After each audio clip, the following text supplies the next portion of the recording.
Hey everybody, here we are. Polars, part 3. Let's start with example 12, which of the following integrals gives the area of the region that is bounded by the graphs of the polar equations theta equals 0, theta equals pi over 4, and r equals 2 over cosine theta plus sine theta. I don't know what 2 over cosine theta plus sine theta looks like, and I honestly don't care. But I know that the area of any region in a polar sense would equal 1/2 the integral from theta 1 to theta 2 of r squared d theta. So this particular area would be 1/2 the integral from theta equals 0 to pi over 4 of 2 over cosine theta plus sine theta quantity squared d theta. So let's isolate which of our answers this could be. Let's simplify slightly, expanding the inside. Well, not expanding, but appropriately distributing that power of 2. That would give 2 squared over cosine theta plus sine theta quantity squared d theta.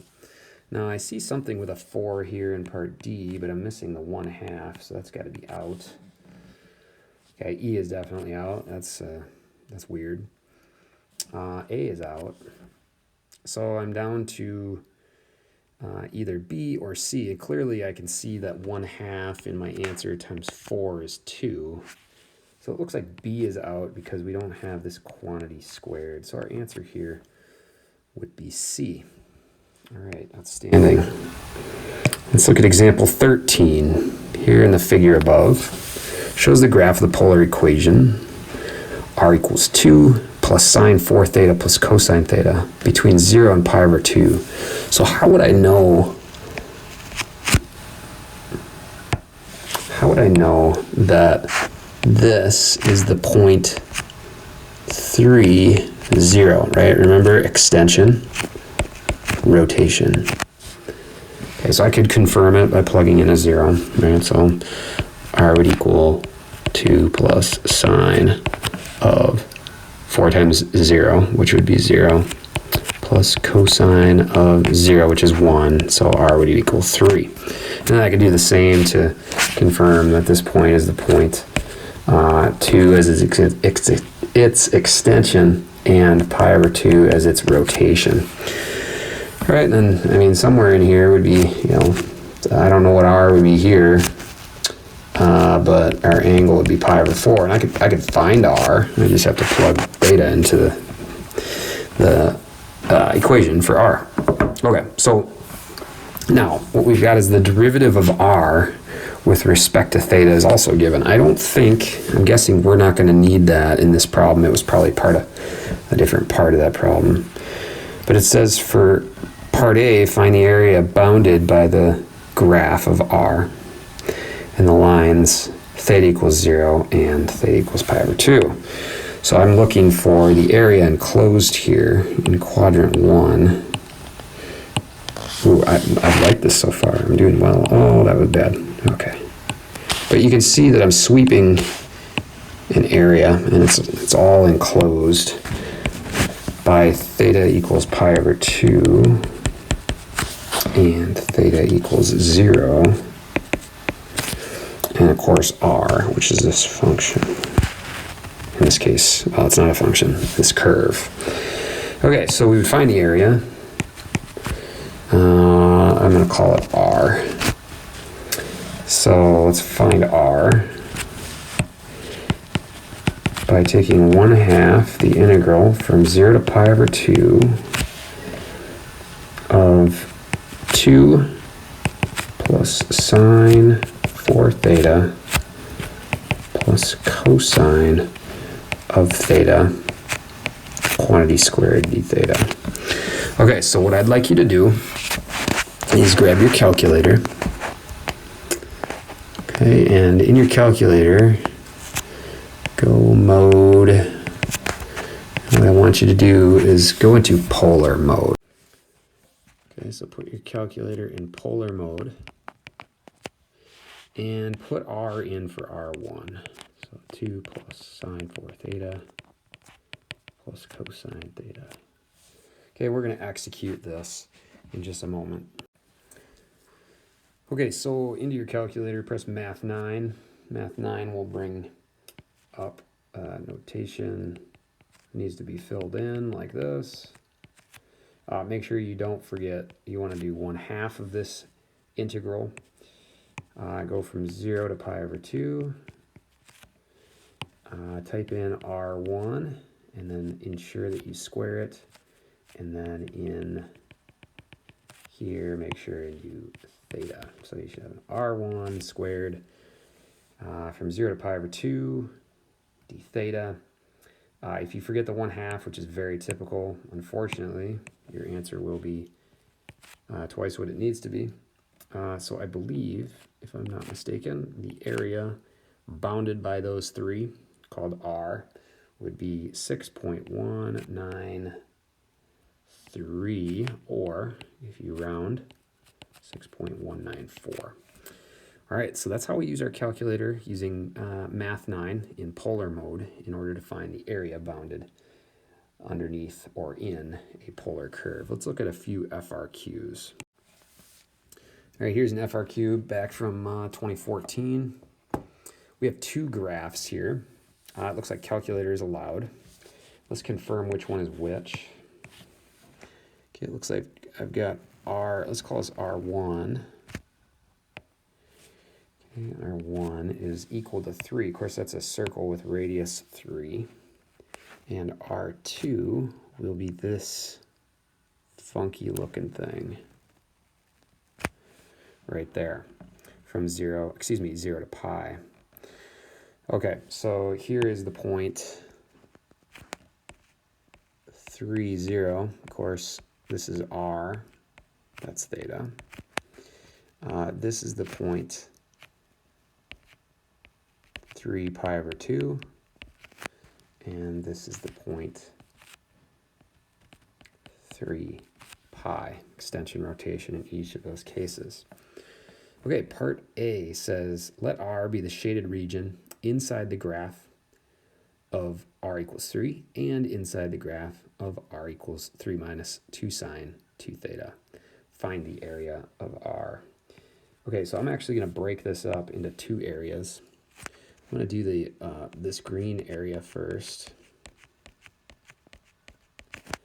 Okay, that green area is going to consist of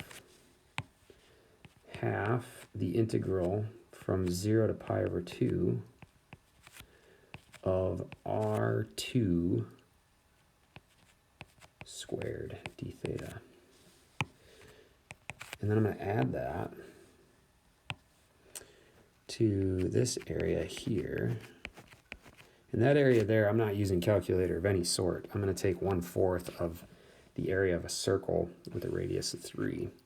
So that would be 1/4 of pi times 3 squared.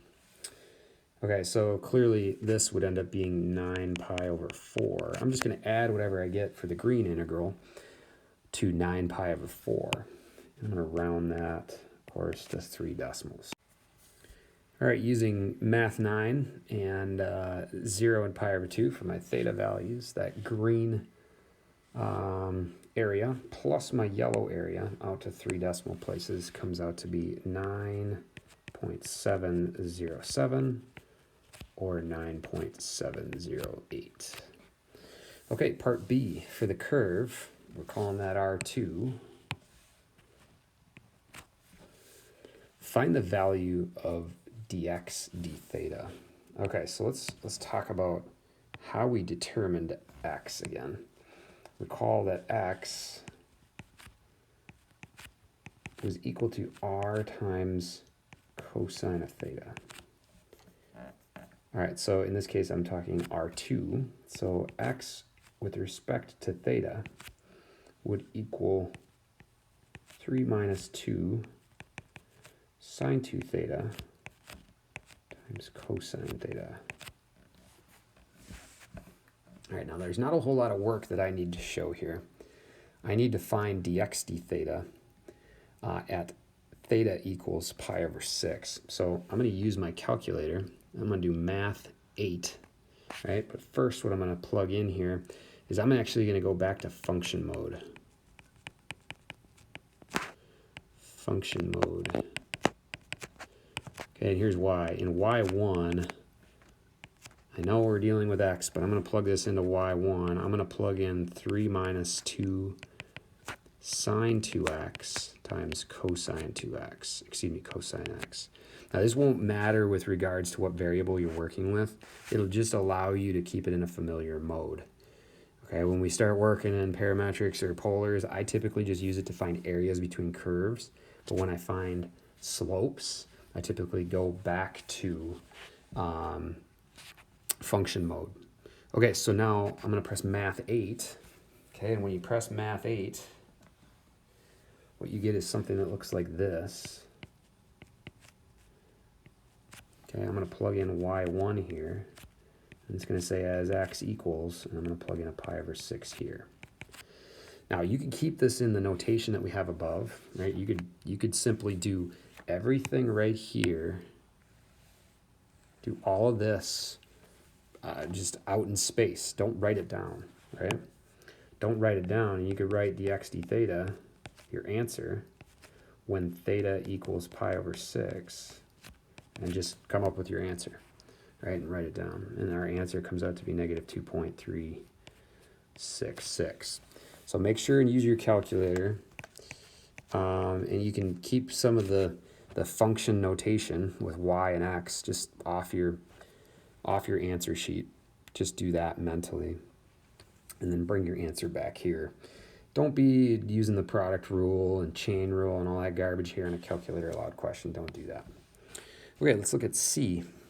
C says the distance between the two curves changes. Well, yeah, it does. Look at the picture. Right, here's my distance. I'm going to do it in yellow here. Well, the distance here is small. Gets bigger, gets larger. That's probably where it's maximized. Then it starts to get smaller again. That's the distance, right? That diagonal length is the distance between the two curves. How would we find that? Well, we would take R1 and we would subtract R2 for any value, right? So our radius here is 3. We always know that because it's a circle. Our radius at that same angle is not 3. So the distance between the curves is going to be R1 minus R2.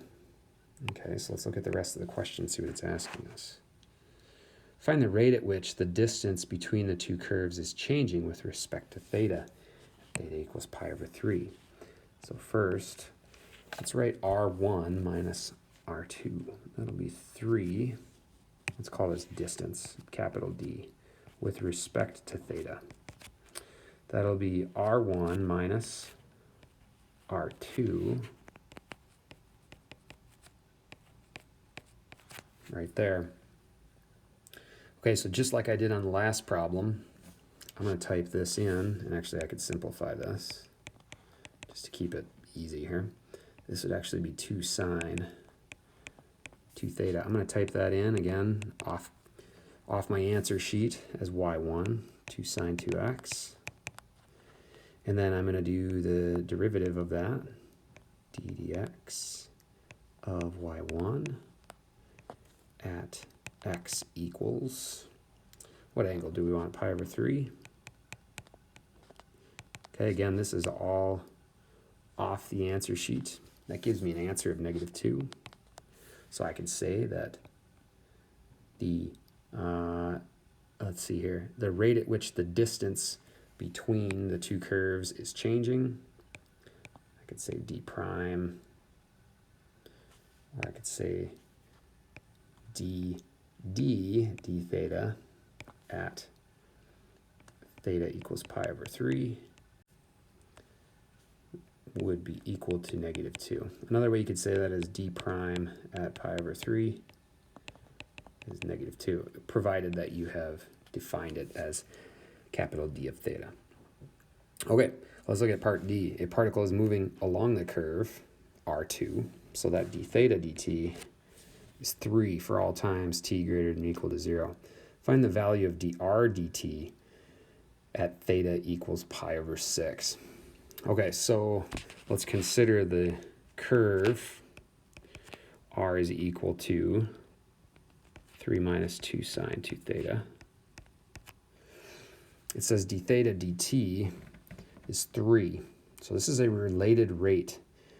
All right, find the value of dr dt. This is the rate at which the radius is changing with respect to time. Okay, so d theta dt, the angle is changing at 3 radians per unit of time, right? 3 radians per unit of time. I don't know what that unit is, but it doesn't matter. So it's constant. The angle is changing at a constant rate. That means we can utilize that and some related rates differentiation, implicit, if you will, to find dr dt, which is the rate at which the radius is changing when theta equals pi over 6. So the derivative of the right side or left side with respect to t will be dr dt. The derivative of the right side with respect to t will be negative 4 cosine of 2 theta times d theta dt. Remember, we got that third variable involved now. So dr dt at theta equals pi over 6 is going to equal negative 4 cosine of 2 times pi over 6, which is pi over 3, times d theta dt, which we're given, which is 3. So dr dt, you could use your calculator for portions of this. I would write parts of it out, though, just because of the implicit portion. Negative 4 times cosine of pi over 3. Well, cosine of pi over 3 is a half. So negative 4 times a half is negative 2 times 3 is negative 6. So the radius is changing at a rate of negative 6 units per unit of time. Right? So that means the radius is decreasing. That means the curve is coming back toward the origin at that time. All right, there's a FRQ from 2014. Let's try another one. Hey, another calculator allowed question back in 03. Many of you were likely not born in 03, but you know, it's all good. Calculus did exist back in the day. So let's take a look at this question. It's interesting, calculator allowed, obviously. Let's take a look at it. The figure above shows the graph of the circles x squared plus y squared equals 2 and x minus 1 quantity squared plus y squared equals 1. So this is going to require you to understand Cartesian equations for circles. So remember, I said that x squared plus y squared is equal to r squared. So in the first case, this will at least be helpful with us determining which function is which. So it looks like 2 would equal r squared, right? If x squared plus y squared equals r squared. That means that r equals the square root of 2. So the radius of a circle, square root of 2. Well, I see that radius. It's centered at 0, 0. That's that function right there. I'm going to call that r1. I'm going to call r1 that. r1 is equal to the square root of 2. Now, I'm not going to do the same thing with the second one.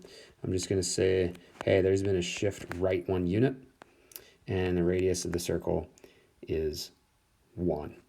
Okay, so that would be this function, or this curve right here. That would be r2.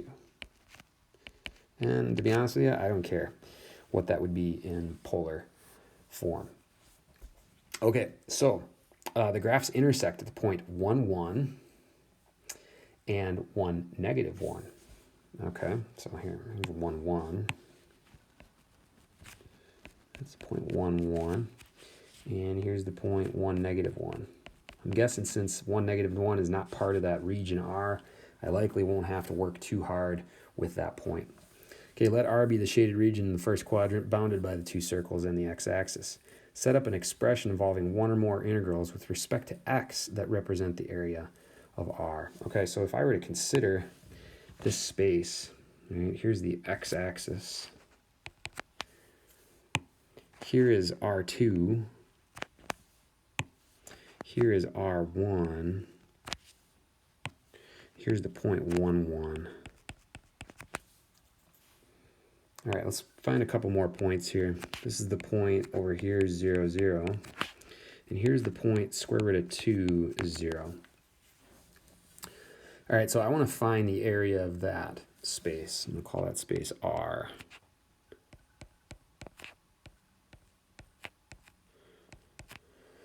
Okay, so let's find the area of R. Actually, we're not going to find it. We're just going to set up an expression. Okay, so I'm going to take the integral. I'm going to take the area first up to that point x equals 1. So I'm going to go integral from 0 to 1. Okay, of the first function, right? I want to work with R. Now R2, what I want to do is I want to solve this for y. So what would y equal? Well, I can do a little manipulation here to figure out what this function would be in terms of x. So I'm going to subtract x minus 1 squared. So y squared will equal 1 minus quantity x minus 1 squared. All right, so y will equal plus or minus the square root of 1 minus, whoops, that looked like a parenthesis, 1 minus this. Okay, now with regards to which this would be, right, whether it be positive or negative, notice that the output right here, right, the input's 1, the output's positive. So the input, the output. So x in this case, if I plug in a 1, it should yield a positive y. Therefore, I want to work with only the positive function. Okay. If we were working on an area down below where the output were negative, then I would use negative square root of this expression. Okay, so the area there is very simple, actually. I'm just going to take that function, which is y, so the square root of 1 minus x minus 1 squared, and integrate that with respect to x. That would represent that first area. The second area, I gotta use a different color. Let's go purple. I'm gonna add to that, and that'll give me r. Okay, so overall, then I would get r if I add this area to the second area. In the second area, I'm just gonna go from 1, x equals 1, to the square root of 2. Now I have to solve again for y in terms of x on the blue curve. So let's solve for y in terms of x on the blue curve. So if x squared plus y squared equals 2, then y squared equals 2 minus x squared, then y equals plus or minus the square root of 2 minus x squared. Now, for the same reasons, since 1, 1 is an input and output for that, I'm just going to use the positive version of that, creating that function.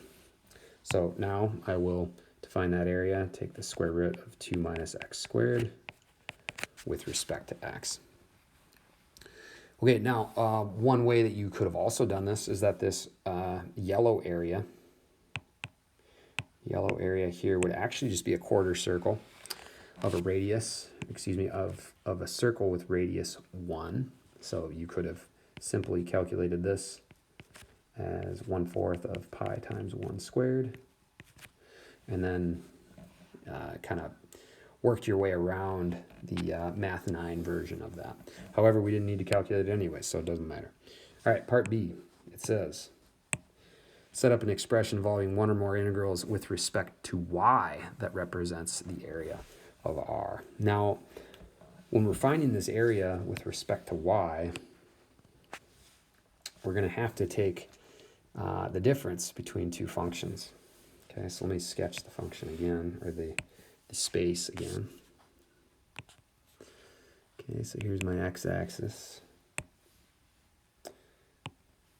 Here is the red curve. And here's the blue curve. So when I integrate with respect to y,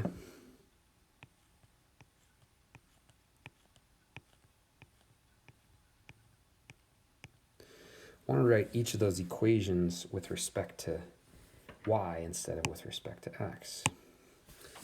So I would have x minus 1 squared plus y squared is equal to 1. Solving for x, I would have x is equal to 1 plus or minus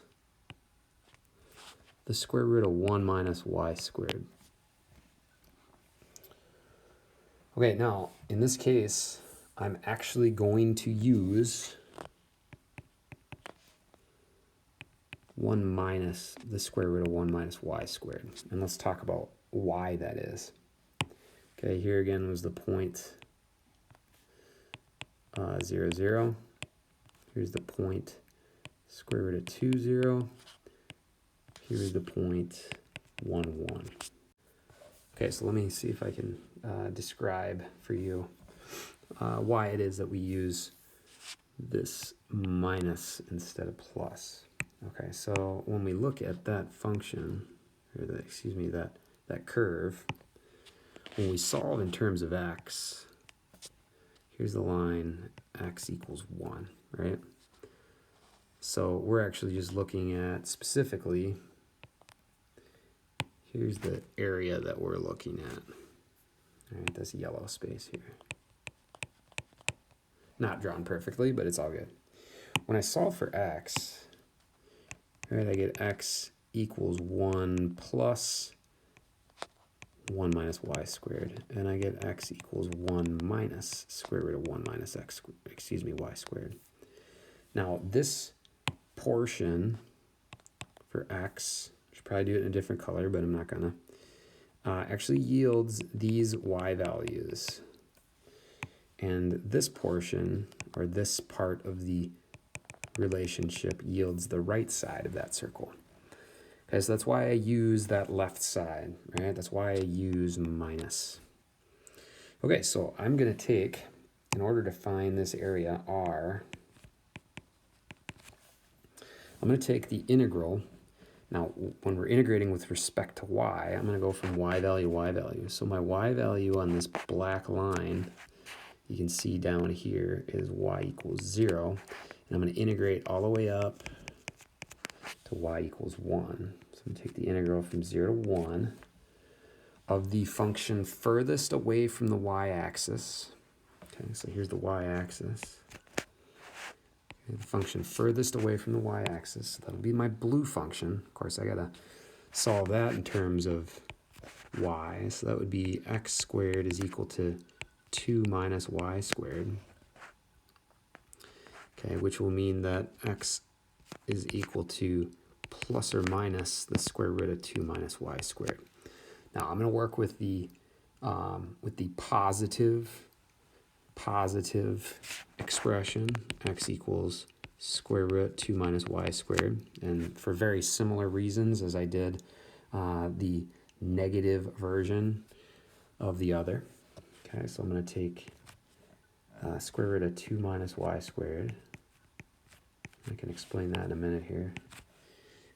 Minus 1 minus square root of 1 minus y squared. Of course, I'm doing this integration with respect to y. Okay, so let's look at the other, and the reason why I work with this function right here. Excuse me, relation right here. Okay, so here's why. I've got a circle, right? And the portion of that circle that I'm working with is located, where is that? Right here. Okay, and I'm looking at this area. So the positive portion of that relation results in x and y values on this half of the circle. Right, if I were to take the negative version of that, or negative square root of 2 minus y squared, you can tell that my x values would come out to be negative, which would yield that half of the circle. So since I'm working on the right half in this space, I use positive square root of 2 minus y squared. Okay, so I don't need to go any further, which is great because I don't want to. Integrating that would be pretty nasty. But let's move on to part C. Okay, part C, the polar equations of the circles are those. Ooh, that's cool. Thank you for that.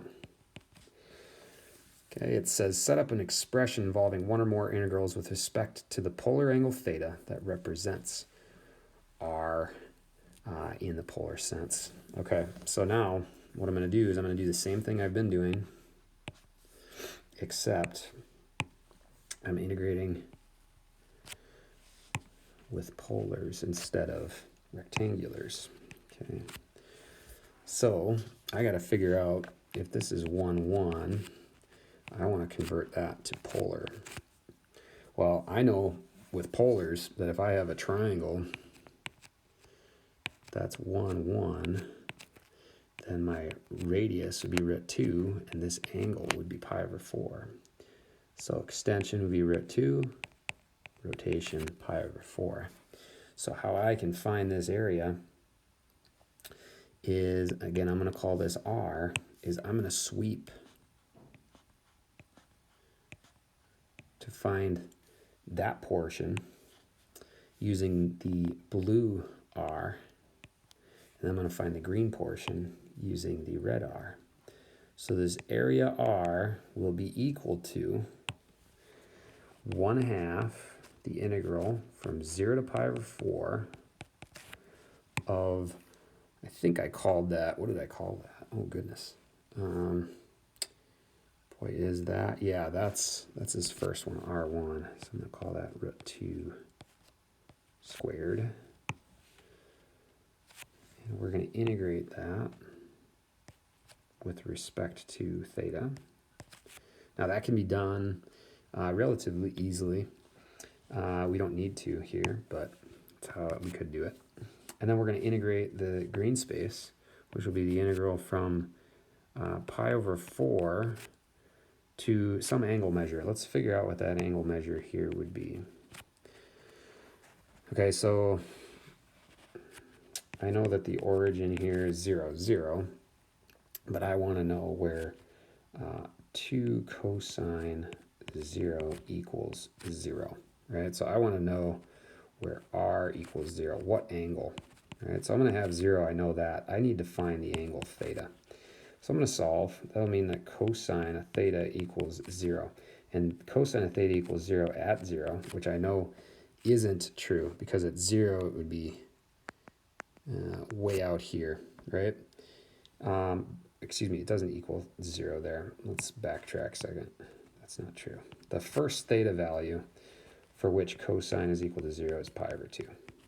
So this is going to be in polar form 0 pi over 2. So I'm going to integrate this from pi over 4 to pi over 2.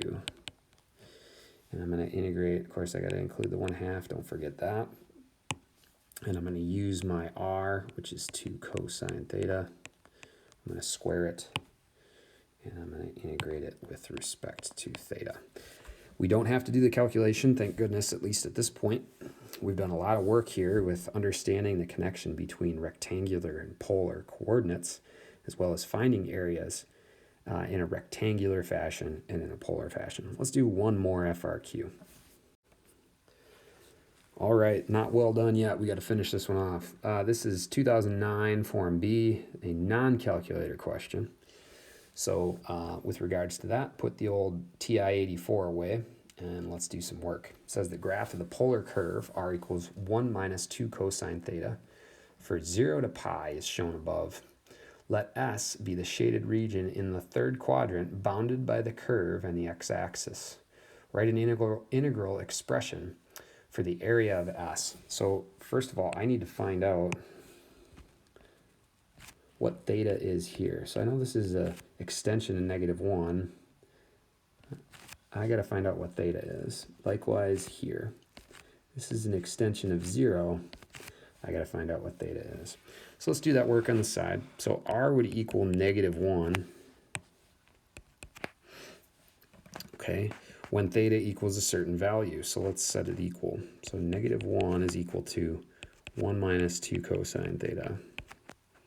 So if I subtract 1, I get negative 2 is equal to negative 2 cosine theta. Okay, I divide by negative 2, I get 1. 1 equals cosine theta. The first time that cosine theta equals 1 is when theta equals 0. So in polar form, we've got r theta. Okay, how about the other? I want to know where r equals 0 for the first time. So 0 equals 1 minus 2 cosine theta. Subtracting 1 and dividing by negative 2, I get a 1/2 equals cosine theta. That means that theta equals, r equals 0 when theta equals pi over 3. That's the first time that cosine would equal 1/2. So therefore, in part A, the area S, I almost called it r, the area S would be 1/2, the integral, from 0 to pi over 3 of our function, our curve, 1 minus 2 cosine theta squared with respect to theta. We're not asked to calculate that, so we're done right there. Okay, part B says write expressions for dx d theta and dy d theta in terms of theta. Okay, so a number of different ways we can do this. All right, I know x of theta is r cosine theta.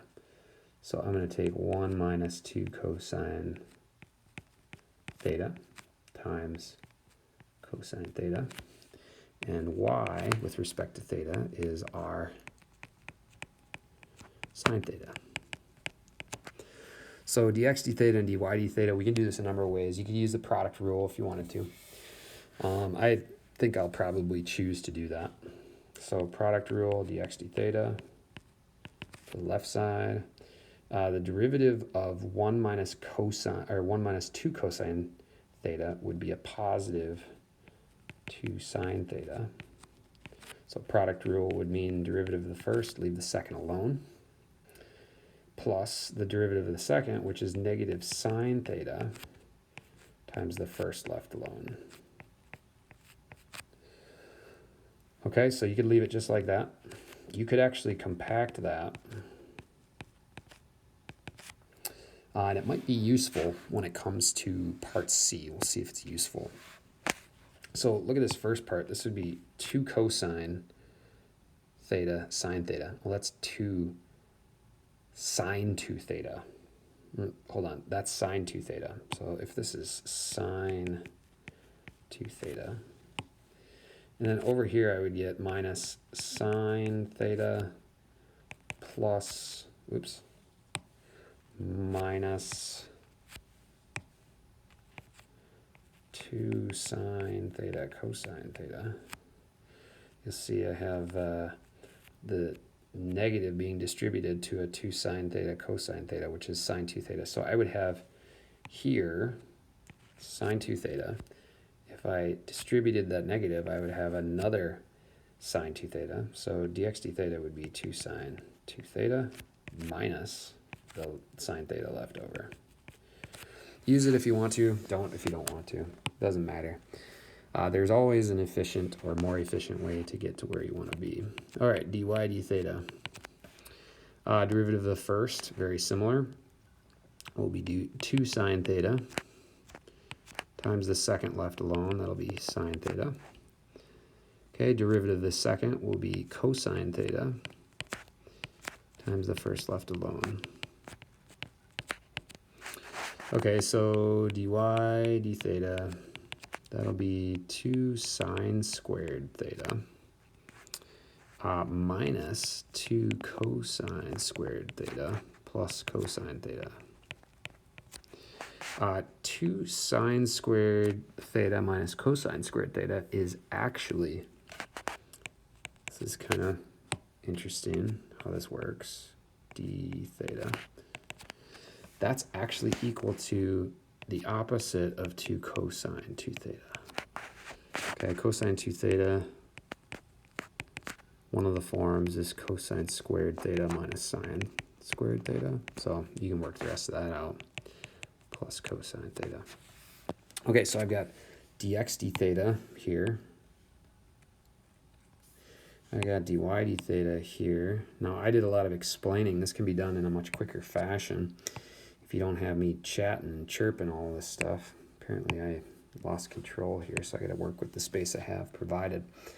Okay, part C says write an equation in terms of x and y for the line tangent to the graph of the polar curve at the point where theta equals pi over 2.